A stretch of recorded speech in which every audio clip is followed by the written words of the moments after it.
It's that time of the year again.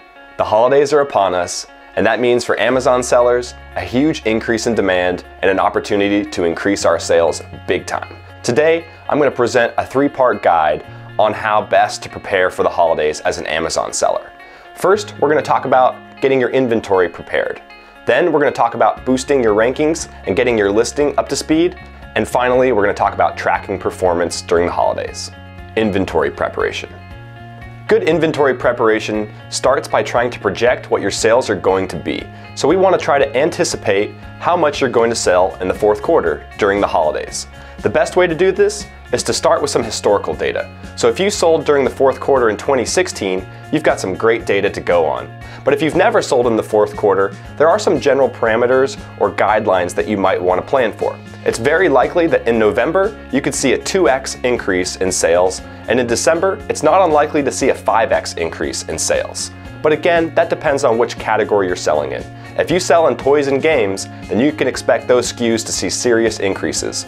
If you sell in the industrial and scientific category, you might not see the same increase. The point of estimating your sales is that we can get a good understanding of how much inventory we need to order in advance. Overstocking versus understocking inventory is one of the great challenges of the fourth quarter. On one hand, you definitely don't want to overstock because storage fees are going to increase. Last year in 2016, they increased by 2x if you had oversized products, and if you had standard size products, storage fees increased by 3x. So that's certainly something you want to try to avoid. But on the other hand, understocking your inventory could be massively detrimental because this is the opportunity for you to take advantage of the biggest demand in sales throughout the entire year. So you want to make sure you've got that sweet spot, right amount in between over and under stocking your inventory.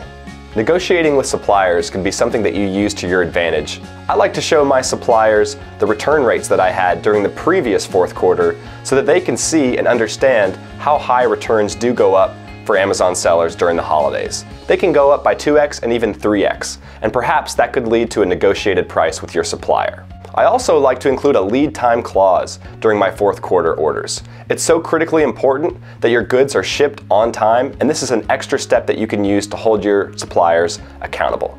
Be early with your inventory deliveries.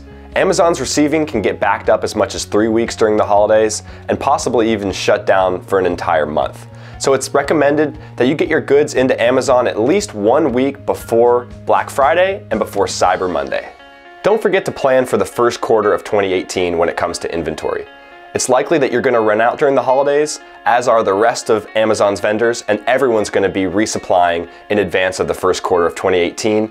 Make sure you get your order in quickly with your supplier before they get backed up. And don't forget about the Chinese New Year that comes in the middle of February. I know I have a factory that shuts down for 3 weeks, so you want to make sure that you get your inventory in advance.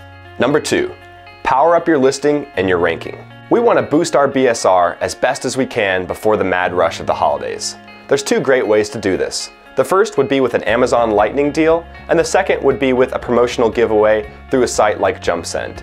Do one or both of these at least 1 week in advance of Cyber Monday to get your BSR to the top. Spice up your listing for the holidays. There's 2 things you can do. The first, you can improve the copy so that it relates to the holiday season. You can include things like makes a perfect gift. Anything like that that's going to encourage people who are in the holiday spirit thinking about buying gifts for their loved ones to take a second look at your listing. And secondly, you can use something like an emoji. You can use HTML tags on your listing and in your descriptions that'll at least catch the eye and capture the attention of those that are shopping. Another tip is to include a wrapped image of your product in your product images. During the holidays, Amazon offers gift wrapping services, and if you show some images of your product already wrapped, it might capture the attention of those holiday buyers. Consider creating bundles. You can create a new ASIN that has a bundle of several of your products together on one single offering. There will be a perceived higher value, and it's a really good way to connect some of your slower moving inventory with your fast moving inventory and take advantage of the high intensity shopping season. Lastly, increase the prices on all of your products. There's going to be a massive increase in demand during the holidays, and naturally that means supply goes down and costs go up. So for us as sellers, that means increased margins and increased profits. Number 3, track your performance during the holidays. Things are underway now, and now it's time to monitor performance. The most important metric to keep a close eye on is your inventory levels. If it looks like you're overstocked, it's possible that it will be beneficial for you to remove some of that inventory so that you don't pay high storage fees. And if you're understocked, it's very possible that you could get a quick shipment in from your supplier, maybe with an air delivery. Also, you're going to want to be monitoring your returns very closely. As we said, returns are going to increase as much as 2x or 3x or even more. You want to be providing great customer support during this time so that you can prevent negative feedback or negative reviews. I highly recommend using an email campaign service like JumpSend to stay in touch with your customers so that you can understand if those high returns are just a result of the holidays or if you have a legitimate quality problem on your hands. And lastly, this is the best part, watch the sales roll in. It's going to be a lot of fun to track your sales on a daily basis. But don't spend too much time focused on revenue. Be sure to focus on profit and margin so that you have a good understanding exactly how your business is performing. If you need some help, Fetcher.com is there. I'm confident these tips will help you out, but if you want a more complete guide to success during the holidays, click the link below to get our free ebook. Happy holidays, everyone, and happy selling.